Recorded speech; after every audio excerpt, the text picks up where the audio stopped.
Attention! The following program you're about to watch contains ideas and opinions. If you are easily offended by ideas or opinions, I suggest you refrain from watching this. Girl, hey, you go, girl. Girl, hey, you go, girl. Baby, girl. Say what? Hello everybody and welcome to Scrub Talk with Diesel, where I, Diesel, rail at you, the listener, for being a scrub. Today I feel really good about where we've gone so far with Scrub Talk. I know it's only been 2 episodes, but I've been getting a lot of support considering how little it's been pushed and advertised. So I'm really glad, and thank you very much for sending in your recommendations for things, your requests, and your opinions. I appreciate them, and I look at them all. So I've been getting a lot of little requests on trying to do things for the community. One thing, inclusion was talked about. Playing as a team was talked about. And just general ideas that I'd love to talk about in newer episodes. But recently I saw something that made me really want to talk about types of decks. A lot of people have been talking about this recently on the forums that I visit and in some of the places that I frequent for news on card games. A lot of people are confused as to what certain terms mean, and in general they're not sure exactly what it means to be a particular type of deck. And the veterans seem to be getting a little pissed about this. So, as a veteran, I figured I would break things down and tell you guys about the different types of decks that you will see in tournament. But before we get into different types of decks, I think we need to identify a couple terms that we'll be using throughout this. One of the terms I want to talk about is pressure. Now, pressure is often used in very different ways, varying on the game, on the person, but when I'm talking about card games, when I say pressure, what I'm talking about is using your cards, your creatures, your skills, whatever you have in your card game, to push your opponent towards a loss. So this might mean that you have field pressure, where you put things on the board in order to push your opponent toward using up their hand. Or you might have hand pressure, where you use things from your hand to diminish your opponent's hand or diminish their options, whatever. Pressure can take the form of graveyard hate in some games, or other sorts of deck discard or anything like that. Pressure, though, will always push your opponent towards an inevitable loss. And the more pressure that you put on, in general, the harder it is for your opponent to respond to that pressure. Remember, you cannot win a game if you do not pressure your opponent.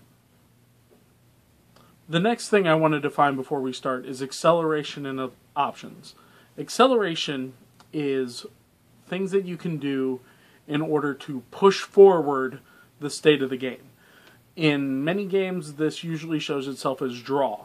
Drawing cards accelerates you through your deck and gives you something to do. In some games with resource management, the way that you can show acceleration is through something that a lot of people call ramp. Ramp is when you accelerate your resources so that you can do more stuff on a turn earlier than normal.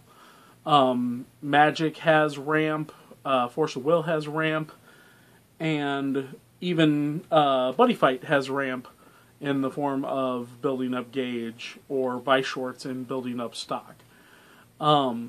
Acceleration, as far as most games go, does fall into draw, though. And when you draw options. I want to talk about options real quick. Options sounds like a pretty obvious thing. Having options means having different things that you can do. But why is having options important? It falls into how you build your deck and what you want to do. Essentially, you have to assume that every opponent has a way of beating your normal strategy. You would love it if your normal strategy within your deck worked every single time. But we don't live in a perfect world where you can get that strategy every single time. So you're going to have options. Things that you can do to stall for time if you're a certain kind of deck, or to push forward your pressure on your opponent without losing anything along the way. So acceleration leads to more options, and more options lead to more pressure. The last thing I want to define before deck types is tempo. Tempo is something that comes up a lot in the Magic scene. It's sometimes talked about in Yu-Gi-Oh! Or other things, but it's not really easy for people to understand. Essentially, tempo has to do with who is in control of the way the game is played. I was talking with a friend earlier today at the card shop, and he brought up the example of chess. In chess, white goes first, and white generally has tempo through the most of the game. It has the advantage, because it went first, to be able to apply the most amount of pressure and be the aggressor in most situations. So through the course of the first few turns of chess, it's generally true that white keeps tempo. It dictates the way the game is being played. And if it ever loses tempo, then the opponent has tempo for the match. It's very rare you run into a time period where one person is not in control of a match. But it does happen. In those moments, tempo has ceased, and we don't talk about it. I bring up tempo because it's used a lot in deck names for different types of decks, and a lot of people mistake it for a deck type. But in reality, it's something that all decks have if you're playing them right. Because if you are trying to be the aggressor, then you want to have tempo. So now that we've talked a little bit about things that we'll hear within deck types, I actually want to talk about what I consider to be the 4 major deck types. Now, a lot of people may hear this list and go, oh, but Matt, there's this and there's this. Diesel, you should know that there's this kind of deck and this kind of deck. You're absolutely right. Another thing that you might remember me saying is, you're bad! And while I do have a little bit of experience with these various different sub-deck types, I believe that most of them fall under these 4 places. So listen before you decide to comment, and let me know what you think after we're done. Let's talk first about the fastest deck type, Aggro. Aggro decks are considered to be decks that are fast and hard. They try to apply a lot of pressure up front at the beginning of the game and win before your opponent has a chance to set up any sort of board or defense against it. Aggro is usually dropped into 2 different categories, rush and burn. Rush is used in many, many games, and the idea of rush is that you put things down as fast as possible and just push in quickly as you can. So sometimes rush takes the form of a lot of small creatures all at once. Death of 1,000 cuts, some people like to call it. Where you just swing in with small things and get in as much damage as possible. Sometimes rush takes the form of incrementally bigger creatures through the course of the first couple turns with some things to help boost their power and whatnot. But aggro in the form of rush is seen in almost every kind of game that there is. You put things forward, you attack, and you're trying to get your opponent to either whittle down their defenses so early that they can't do anything late game, or just win before they have a chance to do any defenses at all. Aggro is a good deck type for beginners because it doesn't require a lot of thought. Usually aggro goes in, does stuff, and gets done. However, aggro has some problems. The main problem being that if your opponent figures out what you're doing and builds up a defense quickly enough that you haven't beaten them yet, it's very hard to overcome a decently strong defense with most rush decks. Now, burn can help in that respect. Burn usually means that you're playing some sort of spells or effects or something that does direct damage to their opponent without having to go into what we consider the combat steps. So burn would do something like 2-3 damage to the opponent directly, and it completely bypasses the chance for your opponent to block. Burn helps a lot in aggro decks that are rush or otherwise, but burn also can be a type of deck of its own where you just burn away your opponent. Counting on this, though, requires you to have a certain amount of hand, because cards that do burn only do so much burn, and you need to make sure that you get as much done as possible before they have a chance to mount their defense. So, again, aggro is fast, it's hard, but it's dangerous, because once you've used up your resources and it's time for them to set up a good defense, you're almost done. So make sure that if you are playing aggro, you keep an eye out for that. The next type of deck I want to talk about is control decks. Control decks are decks that use cards and effects and abilities in order to diminish your opponent's resources and options.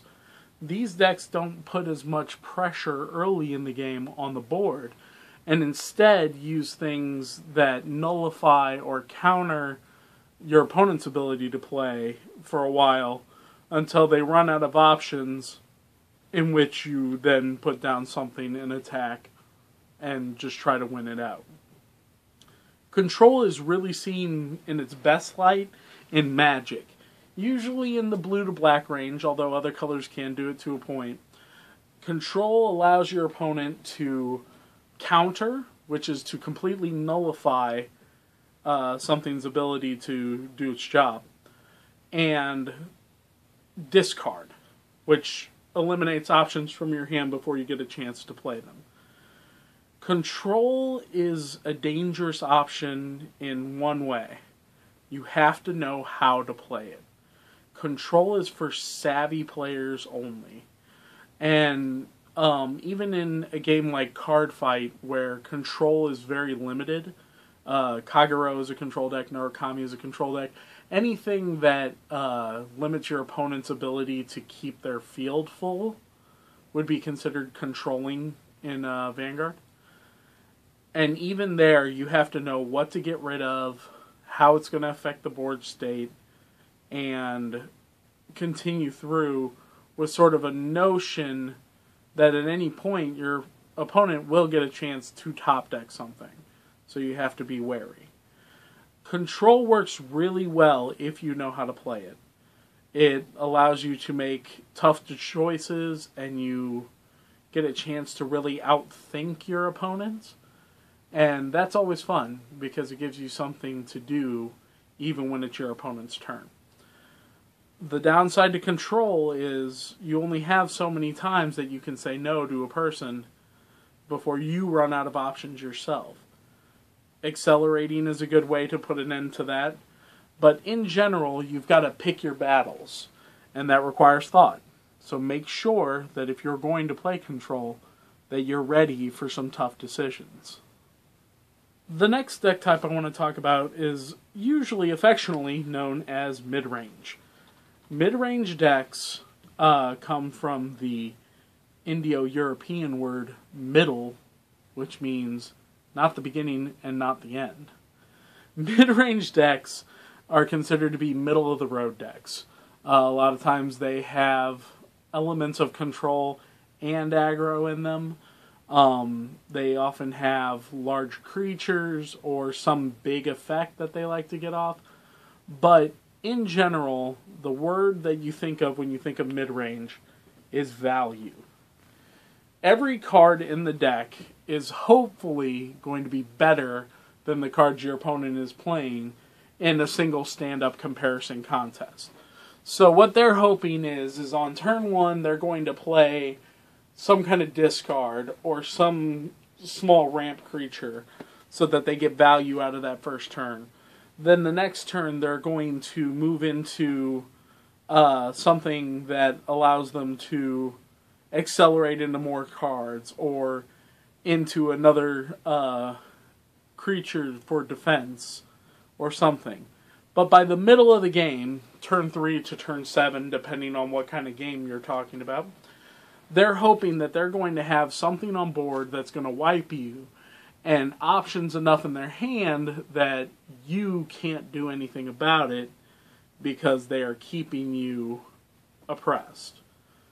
The pressure that exists in this game is that in a combo or an aggro deck, you might play cards that aren't good by themselves, but together as a whole make sense.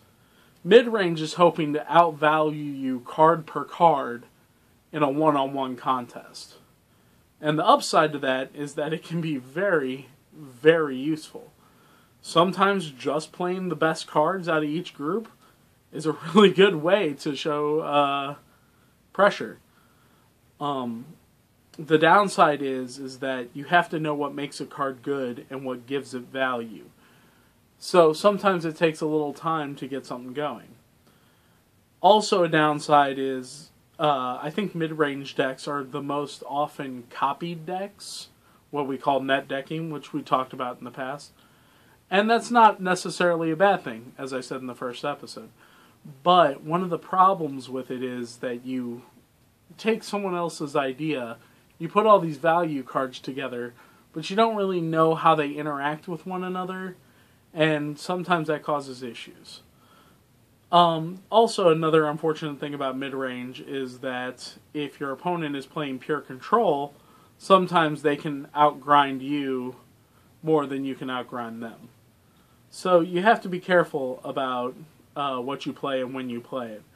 But in general, mid-range decks tend to be the most fun for intermediate players. They get a chance to do some cool stuff, they get to play the best things, and they get value out of every turn. Last deck type we need to talk about is combo decks. Combo decks rely on a series of cards or interactions that create a single chain of events in order to obtain victory. Now, I know that sounds like pretty much any deck that we talked about so far, but I'm talking about a road map that you say, I play this, which plays this, which plays this, which plays this, etc., until you are dead. The same friend that I was talking to earlier about the chess metaphor of tempo calls combo decks a game of solitaire. If everything goes well in a combo deck, generally your opponent does not get a chance to play after your combo starts going off. This kind of deck is pretty exclusively seen in games of interaction. Buddy Fight has a lot of good combos. Magic has a lot of good combos. Yu-Gi-Oh! Is known for the OTK, or one-turn kill, and that is a combo thing. These decks are intricate use of the player because the player has to know exactly the way the roadmap goes. And one of the benefits of that is if they know and your opponent doesn't, then you just kind of go through the events and then say, I win, and they don't know what happened. Just like, what? And you're like, yep, game's over, next game. This is a really helpful thing in combo, and it requires you to play with some precision. The downside is that combo gets destroyed by control. Control usually goes through and knows what the different combos that can be played are. So generally you can go, oh, well they're playing this combo, and I know if I stop it right here, they're not going to have any resources to bounce back with, and they're not going to be able to finish their event. And if they don't get through their single chain of events, they can't combo out and beat me. Combo is where I tend to put the idea of the alternate win condition, or the other decks. This would include things like Mill, where your opponent takes cards off the top of your deck and puts them into the discard pile, because if you run out of cards in your deck, you lose. Or some alternate win combos, such as Omega Glendios in Vanguard, or winning through Destiny board in Yu-Gi-Oh! any alternate win other than the normal deal damage until your opponent is dead. Those alternate win decks usually count on a single chain of events. However, they can go over a couple turns on occasion. It doesn't matter where they go as long as they function in one of the 4 slots. And combo is where they tend to function the best, because everything in your deck is built around getting that one combo to go off. So, combo is played by people who enjoy playing against themselves. And one of the benefits of playing combo in general is that your idea of winning may not be to actually get the victory, but just to see your combo go off. And that's really cool. When a combo is completed and it works the way you want it to work, it's a masterpiece. But when it doesn't go off, sometimes you feel a little foolish. I know that I've had a game of Magic or two go awry when I'm playing a deck that's supposed to draw 90% of my deck on turn 3 and do all the damage I need to do to kill my opponent on turn 3, and I end up drawing all the cards, leaving them at 1, and then I die because I didn't finish the game. So combo requires you to analyze your own thought processes and play procedurally correct. And it can still fall victim to the control. So be careful. Now that you have the different types of decks that you can play, we should talk a little bit about play style. Play style, in general, means exactly what it sounds like. The style in which a player plays the game. Play styles will change depending on the person, depending on how new they are to a game, depending on how much experience they have with various cards or interactions, and sometimes it just depends on what makes people feel good. Play styles will break down into those various deck components and give you an idea of where you should start if you're looking to build something for you, either from the beginning of a game to how you should play competitively, and so on. Now, I know a lot of people will just take whatever's popular and try to build that and give it a go. And that's not a bad thing necessarily. A deck that functions is a deck that functions. And even a novice pilot can often do okay with a deck that has the highest value. But when we're talking about play styles, I want you to think about what suits you as a player in this game. What decks make you feel good when you win with them? What decks don't make you feel good? That's an important thing. Letting yourself judge how you play decks honestly, so that honest assessment of ability thing we talked about, you got to use it. And you got to think hard about the kind of things that you're good at and not good at. Sometimes a player will play combo decks to the world's end when they're playing casually. But they know when they're in a tournament setting, they don't do well when control hits. So they play aggro. And they go ahead and try aggro, and they use it. That's fine. Your playstyle might change depending on what level you're playing at. But you need to assess what makes you feel good about playing certain decks. Because the better you feel while you're playing, the more likely it is you are to practice and get good while you're doing it. Remember, nobody can tell you better how to play your game than you can after you have some experience. And that's all we have for today's episode of Scrub Talk. I hope it was informative, and I hope you guys learned a lot. Remember, when you assess how you play, you can't do anything but win. Keep scrubbing, my friends.